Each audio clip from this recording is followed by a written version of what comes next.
Que le Seigneur vous bénisse. Avec joie, je vous salue tous dans le nom du Seigneur Jésus-Christ. Et ce soir encore, que notre Seigneur soit loué, qu'il soit glorifié parce qu'il nous donne encore l'occasion de venir dans sa maison pour pouvoir entendre sa sainte et précieuse parole. C'est par sa parole que nous préparons. Et comme le 11 juin 1933, il avait été dit à notre frère Branham que je t'envoie avec un message pour préparer ma seconde venue. Donc, c'est ce message que nous venons écouter. Et le message n'est rien d'autre que la Bible révélée. C'est la Bible. Il n'y a pas deux entités. Le message, c'est la Bible. La Bible, c'est le message. Amen. Donc, c'est pourquoi il faut... Et puis le message a comme objectif de nous faire retourner à la parole de Dieu, à la Bible, à la doctrine des apôtres, parce que nous devons tout faire comme les apôtres. Nous devons enseigner comme les apôtres. Nous devons pratiquer comme les apôtres. Que ce soit dans notre vie, que ce soit dans l'Église, nous devons tout faire exactement comme les apôtres l'avaient fait. Il n'y a pas à ajouter, il n'y a pas à retrancher. Donc, c'est pourquoi nous devons être fidèles à la parole de Dieu. Amen. Nous allons nous lever pour lire notre écriture habituelle. Aujourd'hui, c'est l'atterrissage pour laisser la place à quelqu'un d'autre afin de pouvoir compléter ce que nous avons dit tous ces jours ici.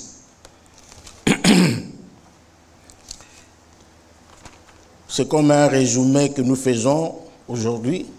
Nous allons lire d'abord Luc chapitre 6, le verset 46. Luc chapitre 6, le verset 46.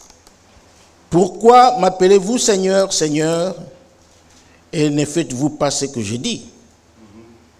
Amen. Amen. Matthieu chapitre 7.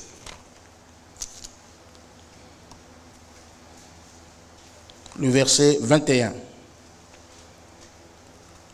Ceux qui me disent Seigneur, Seigneur, n'entreront pas tous dans le royaume des cieux, mais seulement celui qui fait la volonté de mon Père qui est dans les cieux. Amen. Amen. Vous pouvez vous asseoir. Que le Seigneur bénisse sa parole que nous avons lue et qu'il bénisse chacun de nous. Et voilà, c'est pour ça que nous sommes venus ce soir. Donc nous continuons et terminons notre sujet sur la volonté de Dieu ou la volonté du Père. En réalité, on ne peut pas épuiser un sujet. C'est impossible parce que la parole de Dieu est vaste, elle est éternelle, donc il y a beaucoup de choses à dire. On peut s'éterniser sur un sujet même pendant une année. Donc, mais nous mettons un petit frein pour permettre, parce qu'il y a d'autres ministères qui doivent aussi entrer en scène. Et le ministère, dans le ministère, il y a ce qu'on appelle une complémentarité. Donc, celui-ci prêche. C'est pourquoi il y a 5 ministères. Apôtres, évangélistes, docteurs, ainsi de suite. Donc, il y en a 5. Et l'Église ne peut être édifiée que par ces 5 ministères. Amen. Alors, pour, comment dirais-je, pour rappel, permettez-moi de vous lire quelques lignes de ce qu'on a lu le dimanche. Par exemple, dans la dîme, je ne vais pas tout lire, juste un extrait où frère Franck dit « Il n'y a rien de plus impératif que de soumettre notre propre volonté à la volonté de Dieu. » Donc c'est vraiment une obligation. C'est vraiment nécessaire. Un vrai enfant de Dieu, c'est celui qui soumet sa volonté à lui, à la volonté de Dieu. Amen. Il dit simplement prier que ta volonté soit faite ne sert à rien. Nous devons nous efforcer. Il dit bien, nous devons nous efforcer. Donc nous devons faire quelque chose. Nous devons faire un effort. N'est-ce pas? Nous devons nous efforcer à parvenir à une entière obéissance dans la volonté de Dieu. Amen. Donc nous sommes appelés à obéir à la parole de Dieu. C'est ça la volonté de Dieu. Croire et obéir à la parole de Dieu. C'est ça la volonté de Dieu. Dieu attend de toi une véritable foi et une réelle obéissance. Parce que la foi et l'obéissance produisent la sanctification. La vraie sanctification. Pas une sanctification façon maison. Non. Une réelle sanctification. Une sanctification agréable à Dieu. Amen. Pas une sanctification qui plaise à toi. Non. Mais une réelle sanctification. Selon la parole de Dieu. C'est ce que Dieu attend de chacun de nous. Vous voyez? Alors, frère Franck dit ici, il dit qu'il n'y a plus, donc il dit, ça ne sert à rien de prier que ta volonté soit faite, parce que ça risque d'être un slogan. Vous voyez? Mais, nous devons nous efforcer à parvenir à une entière obéissance dans la volonté de Dieu. C'est vraiment important. Et ici, je reviens sur quelques lignes. Il dit, il s'agit de reconnaître la volonté de Dieu contenue dans la parole de Dieu pour notre vie personnelle. Et si tu as connu tu connais la volonté de Dieu, tu as découvert, Dieu t'a révélé sa volonté, ce n'est pas pour la mettre dans le placard. Non. Il dit, et la mettre en pratique. Donc lorsque tu connais, tu découvres la volonté de Dieu, ah, Dieu veut ceci. Moi je voulais ceci, mais je découvre que Dieu veut ceci. Alors il dit, lorsque vous découvrez cette volonté de Dieu, vous devez la mettre en pratique. Amen. Alléluia. Amen. Alors il continue, il dit, c'est là, ça c'est ce qui m'a beaucoup vraiment plu. Il dit, c'est là le désir sincère de tout enfant de Dieu. Amen. Donc un vrai enfant de Dieu doit désirer faire la volonté de Dieu. Un véritable fils de Dieu, une véritable fille de Dieu, qui aime réellement Dieu dans son cœur, l'homme de Dieu dit, il doit désirer sincèrement. Il doit désirer sincèrement, il dit, c'est là le désir sincère. Pas le désir hypocrite, sincère. De tout enfant de Dieu. Cette volonté de Dieu, bonne, agréable et parfaite, parce que la volonté de Dieu est bonne. elle est meilleure. Même si elle est contraire à ta volonté, mais elle est bonne. Même si elle est contraire à ta volonté, elle est agréable. Même si elle est contraire à ta volonté, elle est parfaite. Amen. La volonté de Dieu, elle est parfaite. Si tu fais ta propre volonté, tu abandonnes la volonté de Dieu, tu iras contre le mur. Tu vas échouer. Tu vas accumuler péché sur péché. Tu commettras beaucoup d'erreurs dans ta vie. Et après avoir gâché ta vie, lorsque tu vas comprendre la vraie volonté de Dieu, tu vas le regretter.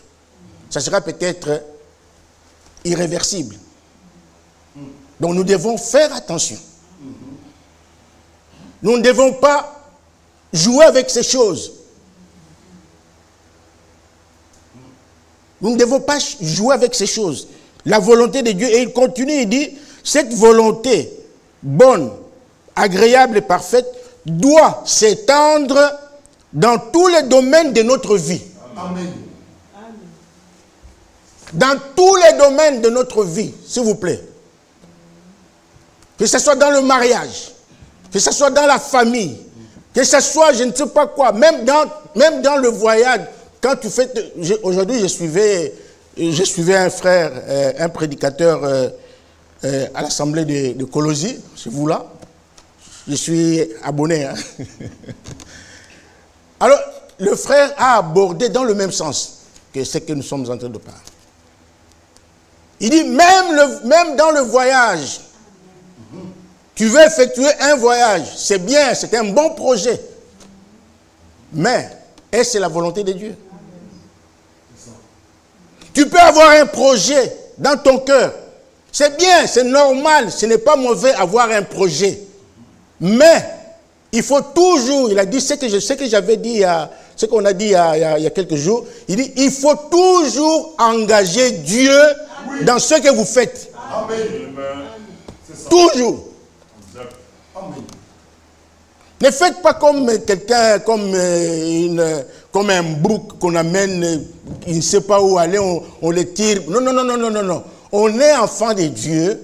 En tant qu'enfant de Dieu, nous avons montré que lorsque vous naissez de nouveau, Dieu vous donne le discernement.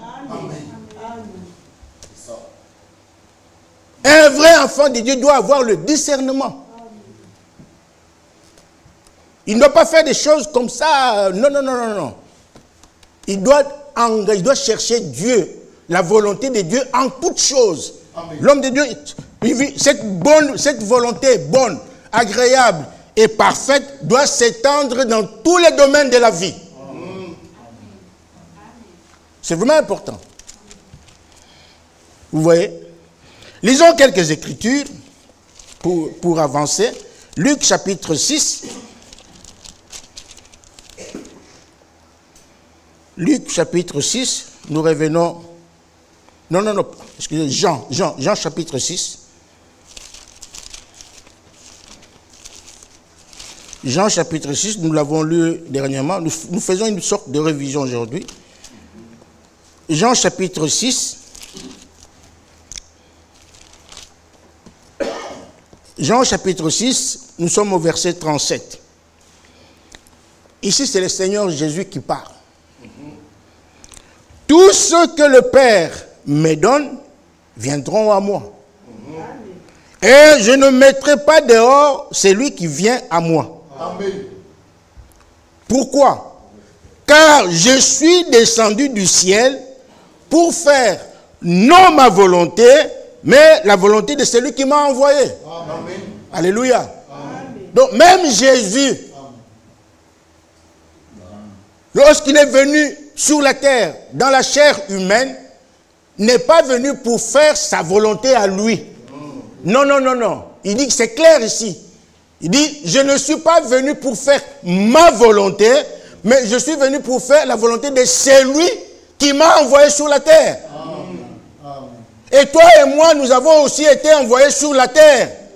Dieu nous a créés, il nous a placés sur la terre, non pas pour que nous fassions notre propre volonté, mais pour que nous fassions sa volonté à lui. Amen. Amen. Amen. Amen. Donc, Jésus est un modèle. Oui. Oui. Est un modèle. Il y a un cantique que nous chantons toujours, Jésus, hein, divin modèle, voilà. Hein. Il est notre modèle. Amen. Amen.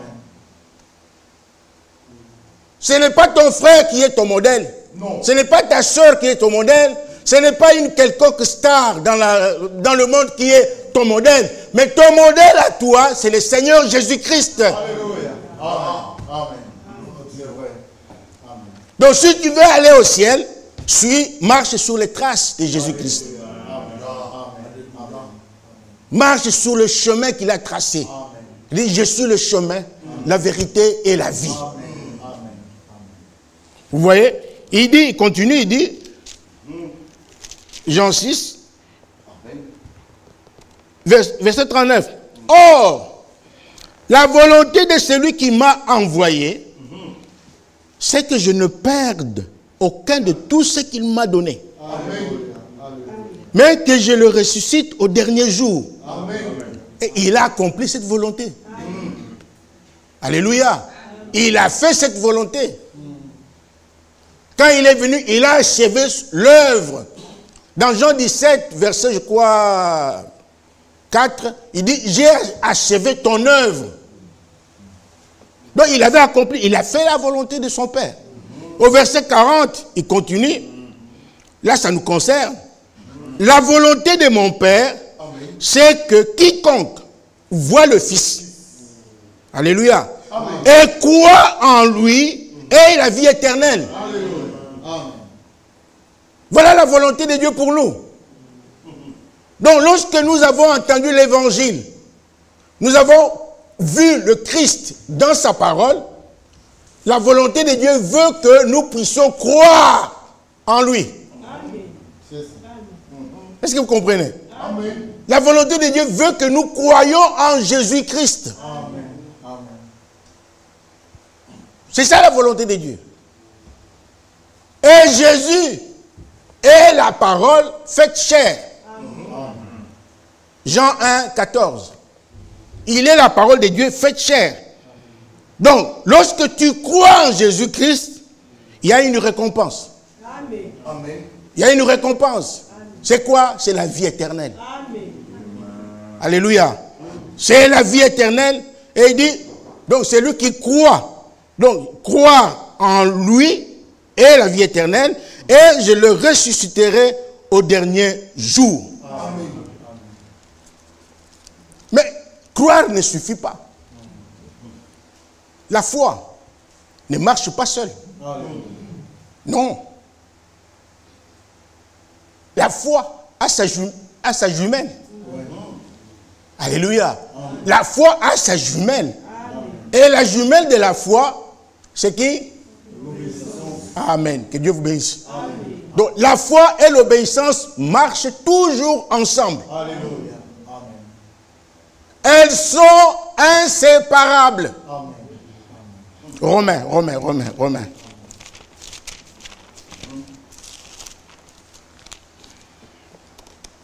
Romains chapitre 1.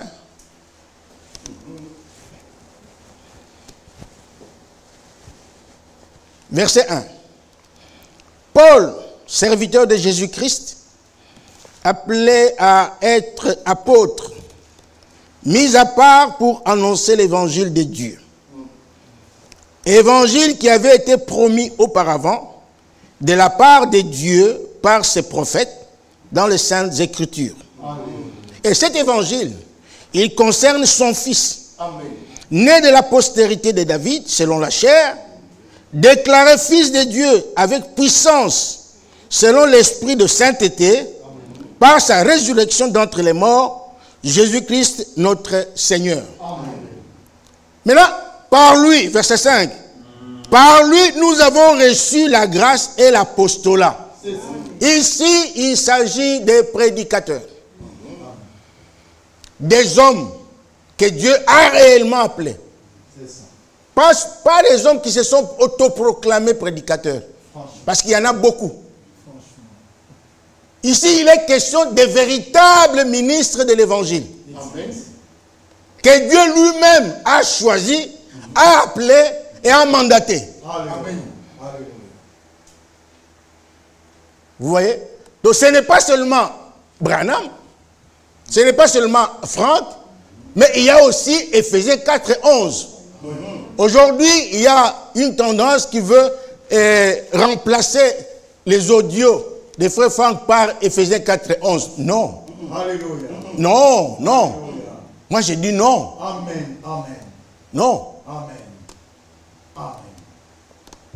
Parce que la parole de Dieu demeure éternellement. Alléluia. Amen. Amen. Quand Dieu dit une chose, elle doit arriver. Alléluia. Quand elle l'ordonne, elle doit exister. Amen. Nous écoutons les audios, mais il y a aussi des ministères établis par Dieu lui-même. Et vous devez les écouter. Alléluia. Et ce ministère ont la tâche. Voici la tâche. Par lui, nous avons reçu la grâce et l'apostolat pour amener en son nom à l'obéissance de la foi tous les païens. Amen. C'est ça. Amen.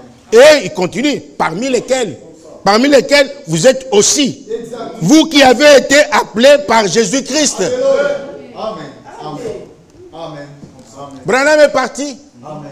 Franck est parti, ils se reposent dans la gloire. Maintenant, Dieu travaille avec les Éphésiens 4 et 11. C'est ça. Les vrais. C'est ça. C'est correct. Je ne parle pas de faux. Je parle des vrais. Mais c'est à vous de détecter les vrais et les faux. Exact. C'est ça. L'œuvre continue. Oui. L'œuvre de l'achèvement continue. Ne suivez pas ce qui circule aujourd'hui. Il y a beaucoup de choses qui se parlent aujourd'hui. Fermez, regardez à la Bible, à la parole de Dieu. Amen. Croyez à la Bible. Amen. Amen. Amen. C'est notre absolu. Amen. Amen. Que Dieu nous aide. Alors, ils ont la tâche d'amener les hommes et les femmes qui ont cru en Jésus-Christ à l'obéissance. Parce qu'il faut avoir la foi et aussi l'obéissance. Il faut obéir. C'est ça la volonté de Dieu. Obéir à qui? À Jésus. Jésus qui est la parole. Parce qu'il a dit, il s'est plaint. Dans Luc chapitre 6, verset 46, nous avons lu, « Pourquoi m'appelez-vous Seigneur, Seigneur, et ne faites-vous pas ce que je dis ?» Donc lui, il dit une chose, il donne un ordre. Mais il y a des gens qui ne veulent pas écouter cet ordre-là. Ils préfèrent écouter un homme que d'écouter Jésus-Christ. Et il l'appelle Seigneur. Alors, mais vous l'appelez Seigneur en vain. Parce que ceux qui m'appellent Seigneur, Seigneur, n'entreront pas tous dans le royaume des cieux. Seulement celui qui fait la volonté de mon Père. Et la volonté du Père, nous sommes en train d'en parler, c'est croire et obéir à toute la parole de Dieu. Amen. Vous voyez? Donc quand il parle, il faut l'écouter. Matthieu chapitre 5, Matthieu chapitre 17. Matthieu chapitre 17.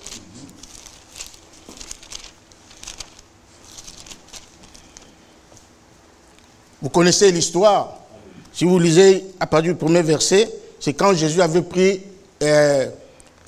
Jacques, Jean et Pierre sur la montagne où il s'est transfiguré. Alors, au verset 5, comme il parlait encore, une nuée lumineuse les couvrit. Et voici, une voix fit entendre de la nuée ces paroles.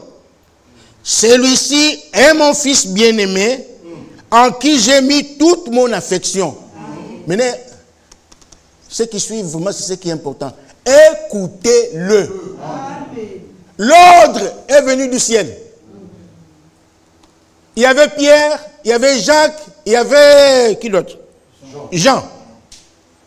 Ils ont entendu une voix venant du ciel, leur disant, celui-ci est mon fils bien-aimé, en qui j'ai mis toute mon affection. Oui. Et il donne un ordre, il dit, écoutez-le. Donc c'est Jésus qu'il faut écouter. Amen. Alors quand il se plaint, il dit que, pourquoi m'appelez-vous Seigneur, Seigneur? Comprenez combien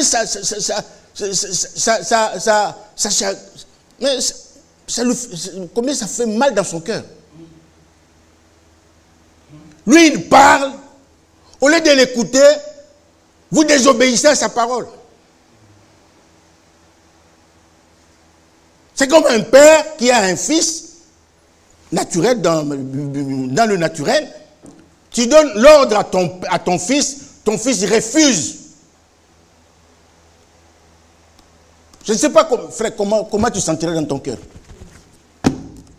Frère Jacques, ton fils, tu lui donnes l'ordre de faire ceci et cela, il refuse de le faire.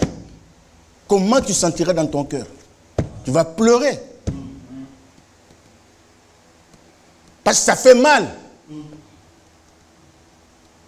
Et lui aussi, il dit, Seigneur, pourquoi m'appelez-vous Seigneur, Seigneur, et ne faites-vous pas ce que je dis?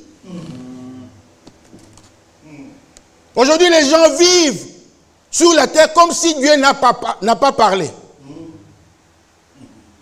Et pourtant, Dieu a parlé. On vit n'importe comment aujourd'hui. Comme si Dieu n'a pas parlé.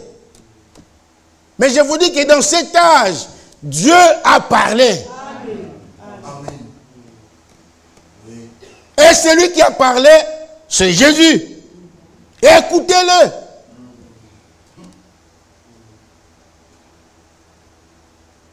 Écoutez Jésus. Parce que c'est lui qui a les paroles de la vie éternelle. Amen. De sa bouche ne sortent que la vérité.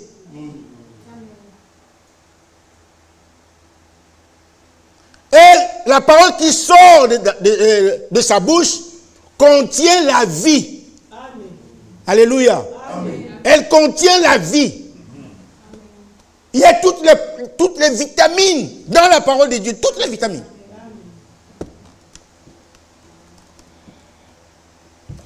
Matthieu, et non, Acte. Acte chapitre 3.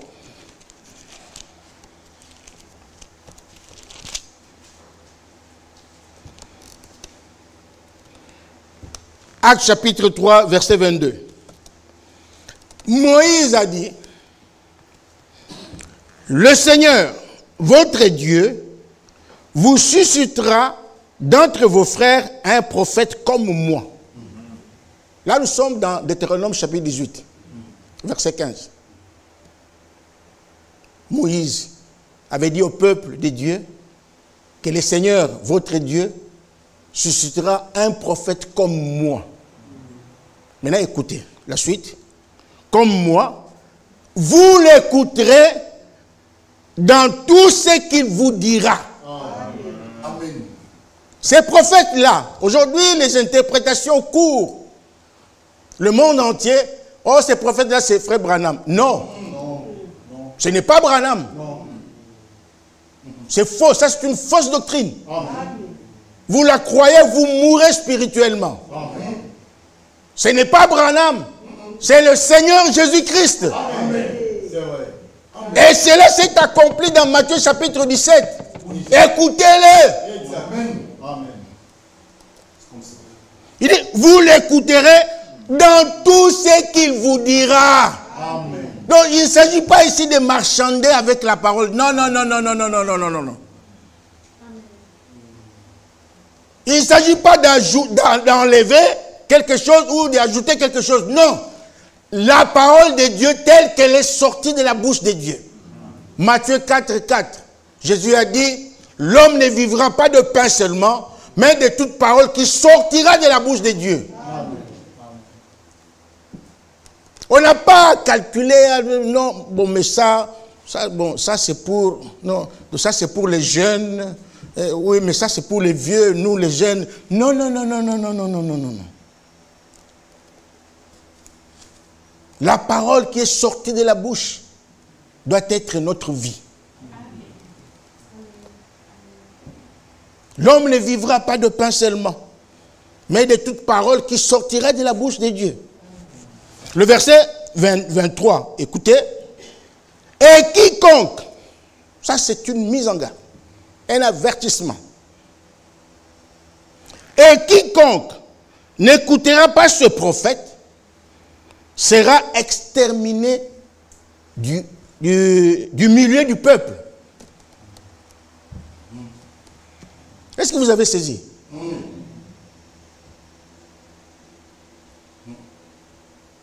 Un prophète est venu. Ce n'est pas Branham. Ce n'est pas Paul. Non. Mais c'est l'homme, le fils de l'homme. Jésus-Christ qui est venu. Il est venu en tant que prophète. Tous les prophètes qui l'ont précédé ou qui sont venus après lui avaient tous le « ainsi dit le Seigneur ».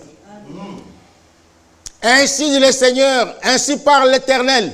Ça, c'était les prophètes des hommes comme vous et moi. Mais quand Jésus est venu, en tant que prophète, il avait un autre langage. Un langage différent des autres prophètes. Qu'est-ce que Jésus disait? En vérité, je vous l'ai dit. Amen. C'est pour dire qu'il était la parole. Oui. Il était la parole faite chair. En vérité, je vous l'ai dit. Pronom personnel. Moi, je. Mais ça, Moïse ne l'a pas dit. Branham ne l'a pas dit.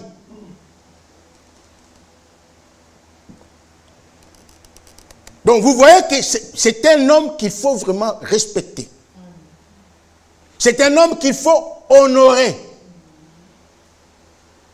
Parce que c'est lui notre Seigneur. Amen. Il faut l'honorer. Il faut avoir de la crainte. Quand vous venez dans sa maison, vous devez avoir de la crainte. Parce qu'il a dit, là où 2 ou 3 sont rassemblés en mon nom, je suis au milieu d'eux. Lorsque nous nous rassemblons en son nom, lui fidèle à sa parole, vient au milieu de nous. Amen. Mais vous devez avoir la crainte. Amen. Ne venez pas à l'église comme vous voulez. Dans n'importe quel état. Vous faites des bêtises dehors et après vous venez à l'église. Pour souiller le temple de Dieu. Pour empêcher les bénédictions aux enfants de Dieu. Il y a beaucoup d'Akan. Beaucoup. Vous connaissez l'histoire d'Akan. À cause de son péché, il a empêché la bénédiction. Il a empêché la victoire au peuple de Dieu. Oui. Israël a échoué, alors qu'il ne devait pas échouer. Pourquoi? Parce que Dieu était toujours avec lui. Mais à cause du péché d'Akan, Dieu a abandonné Israël.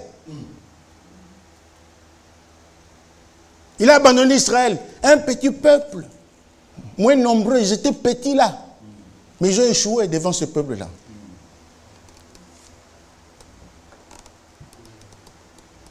Vous voyez? Donc nous devons respecter vraiment la volonté de Dieu.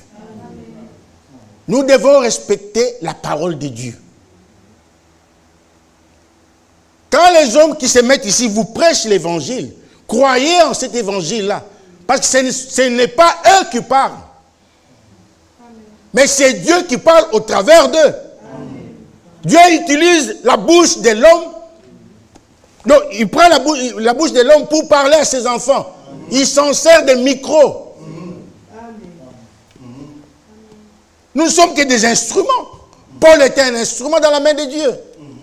Pierre est un instrument. Branham est un instrument. Franck est un instrument. Nous sommes aussi des instruments. Et nous avons dit l'autre fois, pour mieux comprendre l'évangile, hein, il faut d'abord aimer celui qui vous l'apporte. Si vous l'aimez, vous recevrez aussi l'évangile. Vous recevrez la bénédiction de Dieu. Ne regardez pas ses fautes, à ses erreurs, à ses manquements, à ses défauts. Non. Ne regardez pas ça. Si vous regardez à ça, vous allez manquer le but.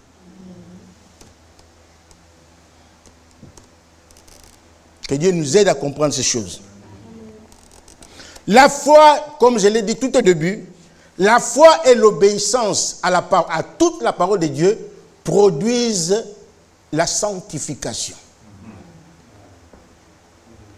Parce que la sanctification, c'est aussi la volonté de Dieu. Oui, nous allons le lire. La sanctification, c'est la volonté de Dieu.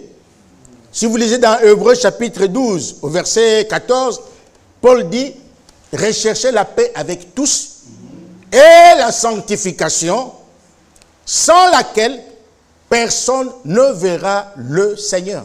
Amen. Sans la sanctification, personne ne verra Dieu. Dans Matthieu 5, je pense, il est écrit, heureux ceux qui ont le cœur pur, car ils verront Dieu. La sanctification, c'est la purification. C'est la même chose. Il faut être pur. Il faut être saint. Vous serez saint comme moi je suis saint. C'est la parole de Dieu. C'est ça la volonté de Dieu. Dieu veut un peuple saint. Un peuple agréable. Alléluia. Amen. Et si vous lisez dans Éphésiens chapitre 5, la Bible dit, l'Église du Dieu vivant, Dieu, Jésus, lisons-le, pour que je ne dise pas n'importe quoi. Éphésiens chapitre 5, Éphésiens 5, pour avoir le contexte, nous disons à partir du verset 25, Marie, que chacun aime sa femme, comme Christ a aimé l'Église et s'est livré lui-même pour elle. Pourquoi? Afin de la sanctifier en la purifiant et en la lavant par l'eau de la parole, pour faire paraître devant lui cette Église glorieuse, sans tache, ni ride, ni rien de semblable, mais sainte et irréprochable. Amen. Voilà l'Église que Dieu veut. L'Église que Dieu cherche. L'Église, c'est la maison de Dieu.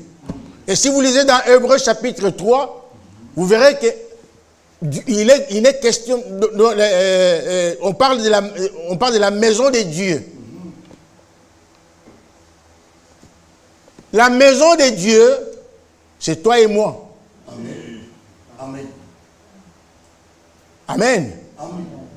C'est toi la maison de Dieu. Vous voulez qu'on le lise? C'est toi la maison de Dieu. Moïse a été fidèle dans toute la maison de Dieu. Lisons-le, Hébreux. J'espère que vous aimez la parole de Dieu. Amen. Hébreux chapitre 3.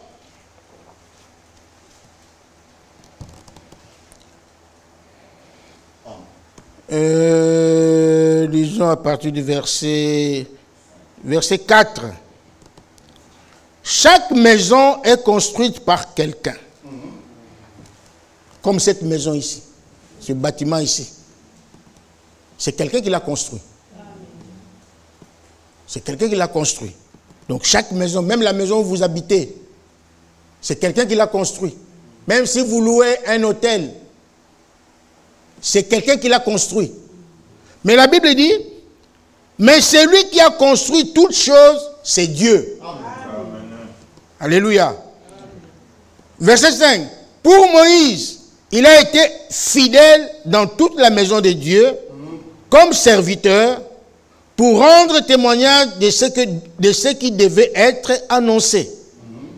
Verset 6. Mais Christ l'est comme fils.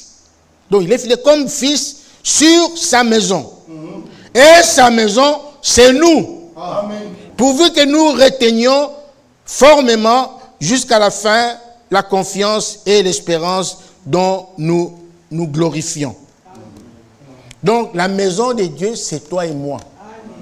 Donc c'est nous qui sommes censés être des saints.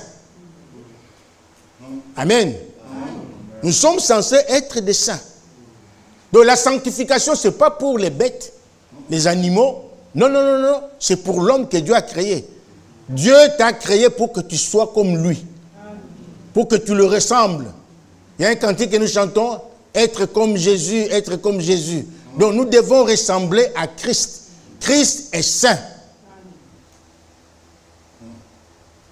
Et si vous lisez dans Psaume 93, au verset 5, il est écrit que la sainteté convient à la maison de Dieu. La sainteté convient à la maison de Dieu. Et la maison de Dieu, c'est toi et moi. Amen. Vous voyez? Donc, c'est la volonté de Dieu que nous soyons, que nous puissions expérimenter la sanctification.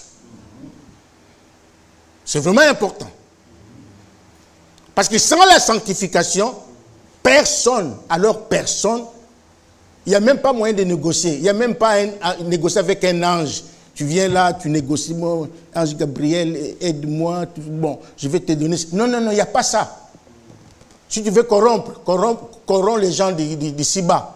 Là-bas, non, il n'y a pas de corruption là-bas. Il n'y en a pas. Là, c'est la sainteté pure et simple.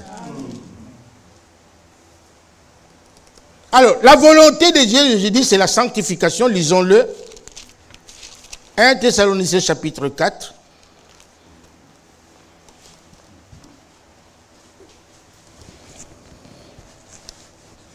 « 1 Thessaloniciens chapitre 4. Écoutez ce que la Bible dit. À partir du premier verset.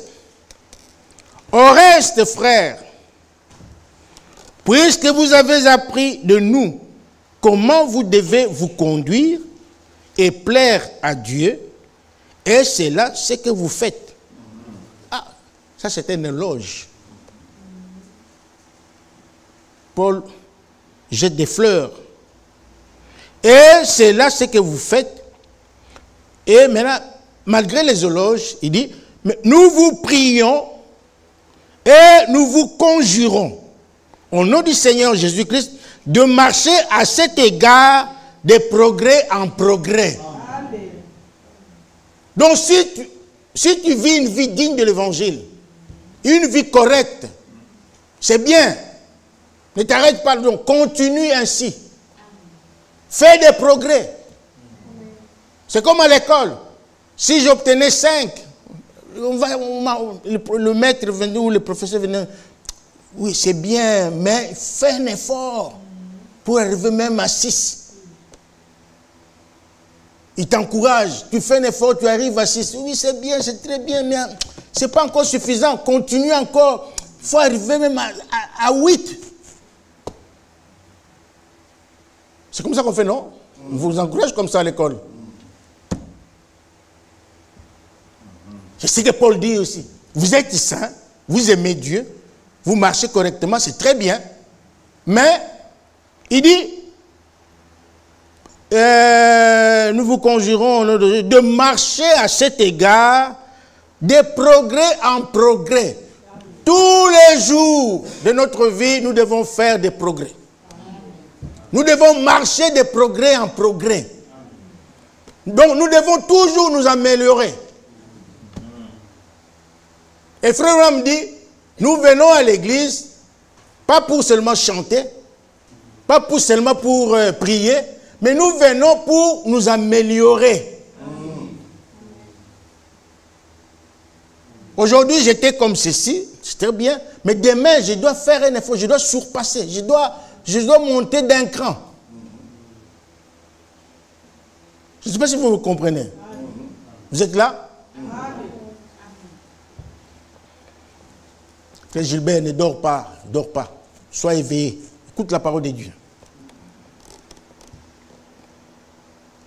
De marcher de cet égard de progrès en progrès. Maintenant, écoutez le verset 2. Vous savez en effet quel précepte nous vous avons donné de la part du Seigneur Jésus-Christ. Écoutez ce précepte maintenant. Verset 3. Ce que Dieu veut. Alléluia. Ce que Dieu veut. Veut, c'est le verbe vouloir. Conjugué à la troisième personne du singulier, du présent, du présent. N'est-ce pas? Hein, les étudiants. C'est ça, non? C'est que Dieu veut. Donc, vient du verbe vouloir. Or, vouloir, c'est la volonté. Vous comprenez? C'est la volonté. Donc, la volonté de Dieu, c'est que, c'est ça. C'est ce qu'il est en train de nous expliquer ici. Il dit, ce que Dieu veut, c'est-à-dire, la volonté de Dieu, c'est votre sanctification. Amen. Votre sanctification.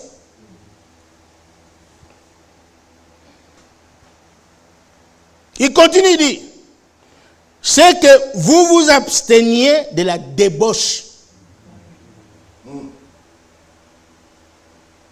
Dans la maison de Dieu, on ne doit pas parler de la débauche. Dans la vie des enfants de Dieu, on ne doit pas parler de la débauche. Non. Je crois Ephésiens 5 qui en parle. Que la débauche, l'impudicité, toutes ces choses-là ne doivent pas être citées dans la maison de Dieu. Pourquoi? Parce que dans la maison de Dieu, tout le monde est censé être saint. Amen. Parce que Dieu nous a appelés à la sainteté. Et la Bible nous exhorte, elle dit, nous devons nous abstenir de la débauche. C'est une honte que dans une église, donc il n'y a qu'un seul problème qu'on doit toujours traiter, c'est la débauche, la débauche, la débauche. Non. Il y a des vrais problèmes que nous devons traiter dans l'église. Les problèmes de mariage. Il y a des problèmes vraiment qui honorent Dieu. Mais la débauche n'honore pas Dieu. L'impudicité, toutes ces choses-là, oh, adultère, ça n'honore pas Dieu, ces choses-là. Ça ne doit pas exister dans l'église du Dieu vivant.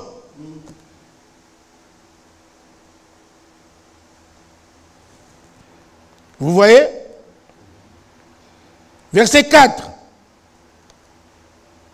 C'est que chacun de vous, ce que je vous dis, c'est la Bible, hein? Parce que là, je vous vois calme, comme si je vous étais en train de vous... Non, non, non, c'est la Bible, hein? C'est la Bible.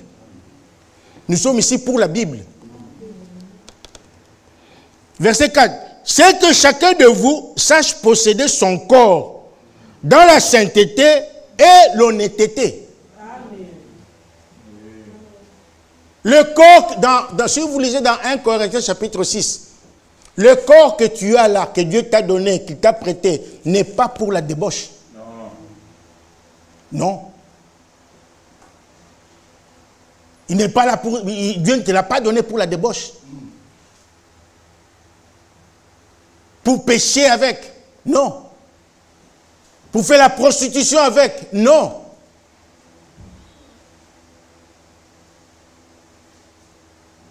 Le corps que Dieu t'a donné, selon Ephésiens chapitre 6, c'est le temple du Saint-Esprit. Amen. Vos amens sont faibles. Vous ne croyez pas ça? Amen. Le corps que tu as là, il est le temple du Saint-Esprit. Dans 2 Corinthiens chapitre 6, Dieu a promis. Il dit, je marcherai au milieu d'eux. Et Jésus dans Jean chapitre, je crois, 14, il dit, je vous enverrai, je ne vous laisserai pas orphelins, je vous enverrai l'esprit de mon Père. Il ne sera pas seulement avec vous, mais il sera aussi en vous. Amen. Parce que le Saint-Esprit doit demeurer en nous. Amen. Il doit habiter en nous.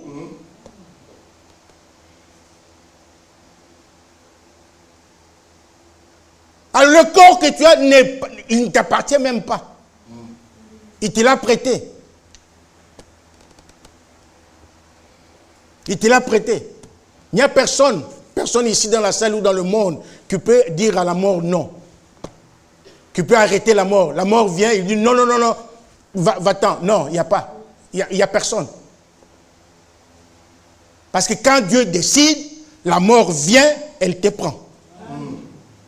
Qui que tu sois chrétien, que tu sois païen, que tu sois ministre, qui que tu sois, quand la mort viendra, Dieu a décidé de te reprendre. Il te reprendra. Tu pars. On va te pleurer, on va t'enterrer. Tu pars. Parce que Dieu a décidé. Alors, il ne faut pas être orgueilleux. Il ne faut pas se moquer de Dieu. Il faut respecter ces dieux-là. Quand il te dit une chose par sa parole, il faut le croire. Il faut l'accepter. Ne jouons pas avec Dieu, mes frères et sœurs. Ne jouons pas avec le salut que Dieu nous a donné gratuitement. Il a payé un grand prix. Il a souffert pour que tu aies la vie éternelle. Et la Bible dit qu'il a été, on a labouré son dos. Son dos, il a été labouré comme on laboure la terre. Comme on laboure la terre, on a labouré le dos de Jésus. Pour que tu aies la vie éternelle, pour que tu sois sauvé. Et aujourd'hui, c'est toi qui es orgueilleux. On te dit des choses, non. Ne soyons pas comme ça, mes frères. Aimons Dieu. Aimons Dieu. Écoute Israël. Le Seigneur, ton Dieu, est l'unique Seigneur. Amen. Amen. Ça, c'est dans Deutéronome. Jésus vient aussi dans le Nouveau Testament. Il vient avec le même langage. Il dit, voici le premier commandement. Écoute Israël. Le Seigneur, ton Dieu, est l'unique Seigneur. Tu dois l'aimer de tout ton cœur, de toute ton âme, de toute ta pensée et de toute ta force. C'est comme ça qu'il faut aimer Dieu. Donc il faut mettre Dieu à la première place. C'est lui qui mérite ton adoration. Il est le seul qui mérite ta vie. Le seul. C'est lui qu'il faut adorer. Adorer en esprit et en vérité. C'est Jésus. Le Seigneur des Seigneurs. Le Seigneur de gloire. Si vous voulez entrer dans son royaume, faites sa volonté. Faites sa volonté. Il n'y a que ça. C'est sans prix, sans argent. Le royaume de Dieu, c'est sans prix, sans argent. L'unique chose qu'il te demande, c'est de croire et d'obéir à toute sa parole. Si tu le fais, le royaume de Dieu est ouvert. Il est ouvert. Il ne te demande pas ton argent, il n'en a pas besoin. Il ne demande pas ta beauté. Il ne te demande pas tes biens. Non. Il te demande seulement une seule chose. La foi et l'obéissance à sa parole. C'est tout ce qu'il te demande.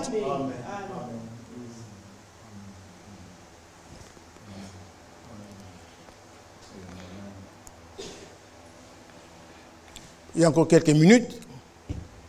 Alors, nous étions au verset 4. C'est que chacun de vous sache posséder son corps dans la sainteté et l'honnêteté, sans vous livrer à une convoitise passionnée, comme font les païens qui ne connaissent pas Dieu. Mais vous, vous connaissez Dieu. Amen. Vous connaissez Dieu. Amen. Alors ne vivez pas comme les païens. C'est ce que la Bible dit ici. Vous connaissez Dieu. Vous connaissez la parole de Dieu. Vous avez été suffisamment enseigné. Ne faites pas comme Pilate. Pilate avait Jésus entre ses mains. Mais, l'âge qu'il était, qu'est-ce qu'il a fait? Il a demandé une bassine d'eau. Il était gouverneur. Pilate, il était gouverneur. Il pouvait dire, il pouvait prendre la décision, non, cet homme est innocent, je refuse, on ne doit pas toucher à sa vie. Il était gouverneur. Il avait ces droits-là. Mais Pilate a demandé une bassine d'eau. Il a lavé ses mains.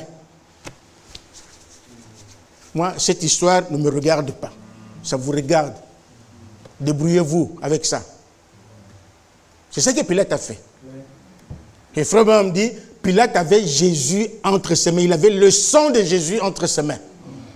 Aujourd'hui, le même sang est entre vos mains. Le même Jésus est entre vos mains. Maintenant, qu'est-ce que vous en faites? Qu'est-ce que vous faites de Jésus? De Jésus qu'on appelle Christ. Où est-ce que vous le placez? Dans le cœur? Ou bien vous l'avez aussi vos mains? Moi, l'évangile ne m'intéresse pas. La parole de Dieu, ce n'est pas à moi. Vous l'avez vos mains. Non. Dieu, là, nous sommes au jugement. Nous sommes au jugement. La Bible dit que le jugement commence dans la maison de Dieu. Nous sommes au jugement. Jésus est entré, il est là devant vous. Barabbas est là. Qu'est-ce que vous choisissez? Vous choisissez Barabbas ou Jésus? Si c'est Jésus que vous choisissez, alors mettez-le dans votre cœur. Parce que Jésus est la parole. Mettez-le dans votre cœur. Qu'il vienne dans votre cœur, qu'il habite dans votre cœur.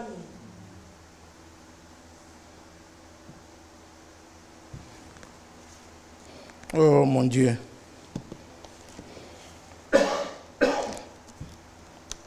Que Dieu nous aide vraiment. La Bible continue. Le verset 6. C'est que personne n'use envers son frère de fraude. Les frères peuvent aussi faire des affaires. Ce n'est pas un problème. Mais, soyez honnêtes. Soyez honnêtes même dans les affaires. Pourquoi? Écoutez, la Bible dit que n'use envers son frère des fraudes et des cupidités dans les affaires, parce que le Seigneur tire vengeance de toutes ces choses, comme nous l'avons déjà dit et attesté. Verset 7. Car Dieu ne nous a pas appelés à l'impureté, mais à la sanctification. Amen. Alléluia. Amen. Dieu nous a appelés à la sanctification. Bien, je vais terminer, on va lire deux passages de la Bible et puis nous terminons. Donc Dieu nous a appelés à la sanctification. Allons dans Tite.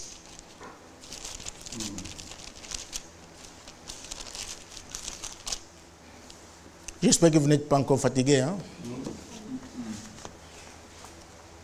Tite chapitre 3.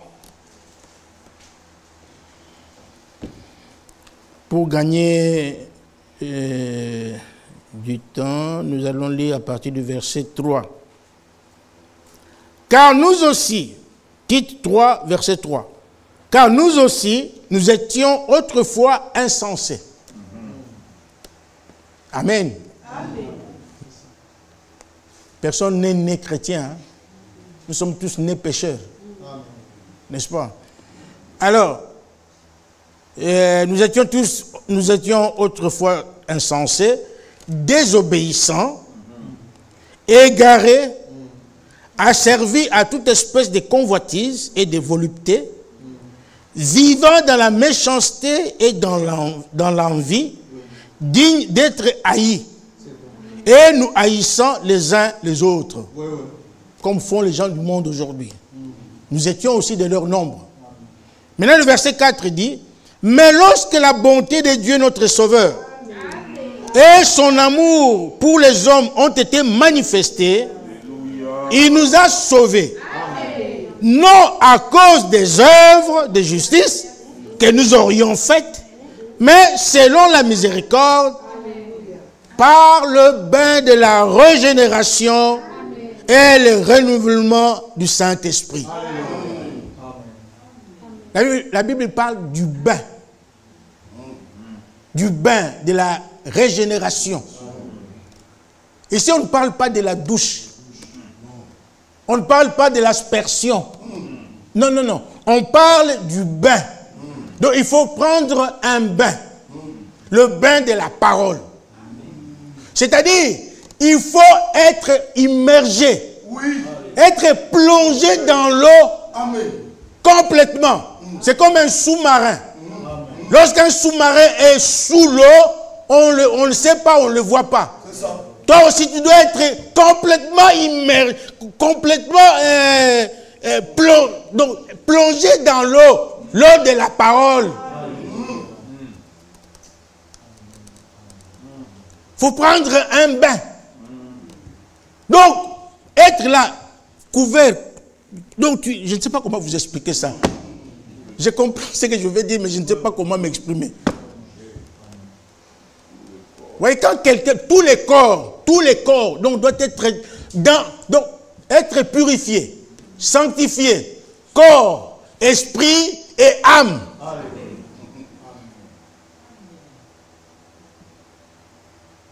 Être purifié, donc être sanctifié, être vraiment dans le... C'est-à-dire, quand on te voit, on regarde Frère Bola, on regarde, on ne voit pas l'homme, mais on voit la parole. C'est pour que vous compreniez bien. On ne voit pas Bola, mais on voit la parole. On le voit dans la parole. C'est-à-dire, sa vie, tout ce qu'il fait est conforme à la parole de Dieu. Ce qui sort, d'ailleurs Paul dit, nous sommes une lettre. Alléluia. Nous sommes une lettre écrite par le Saint-Esprit, mais lue de tous les hommes. Quand on te voit, on voit la parole de Dieu. On voit Christ en vous. À Antioche, quand on a regardé un groupe de gens, c'était un groupe de gens normaux, simples, qui n'avaient rien de spécial. Mais par leur vie, par leur langage, par leur comportement, on a vu, non. Ça, ce sont des chrétiens. Et un chrétien veut dire être comme Christ, ressembler à Christ. Nous sommes appelés à être comme Christ. Il faut que les païens rendent témoignage de vous. Il faut que les païens pointent leurs doigts. Ça, c'est un chrétien. Ça, c'est une chrétienne. Vous savez, on nous observe. Hein? Les gens du monde nous observent. Nos voisins nous observent. Quand on vous voit avec la Bible, avec les brochures, vous parlez, vous dites que je suis chrétien, je suis ceci et cela. Mais on vous regarde. Vous ne savez pas, mais on vous observe. Nous sommes observés. Il suffit seulement de faire un petit rien là. Oh, même toi. Même toi. Même toi qui prêches. Même toi, tu fais aussi ça. Donc tu es comme nous. Permettez-moi de vous prendre 2 ou 3 minutes quand on était de l'autre côté, il y avait, on avait donné un témoignage d'un monsieur, comment il s'appelle encore? Simon. Il y avait un frère qui vivait dans le parage, qui s'appelait Simon. Alors, le voisin le connaissait. Alors, un jour, quelqu'un est venu chercher Simon. Il demande au voisin, je cherche telle personne, frère Simon. Oui. Frère qui? Oh, frère Simon. Simon, il est frère. Les voisins, hein? Il est frère. Alors on lui dit, oui, mais il est frère, il prie avec nous. Non, non, non, non, lui n'est pas frère. Il n'est pas frère. Si Simon entre, selon les voisins, hein, si Simon entre, alors nous aussi nous entrerons. Est-ce que vous avez compris quel mauvais témoignage il avait? Il donnait dans le quartier. Alors ne soyons pas comme des Simons. Ne soyons pas comme des Simons. Vivons une vie digne de l'évangile. Dieu nous a appelés à une vie de sainteté, de pureté, une vie d'obéissance. Nous devons obéir à la parole de Dieu. La volonté de Dieu, c'est croire et obéir à la parole de Dieu. Voilà. Que le Seigneur vous bénisse richement.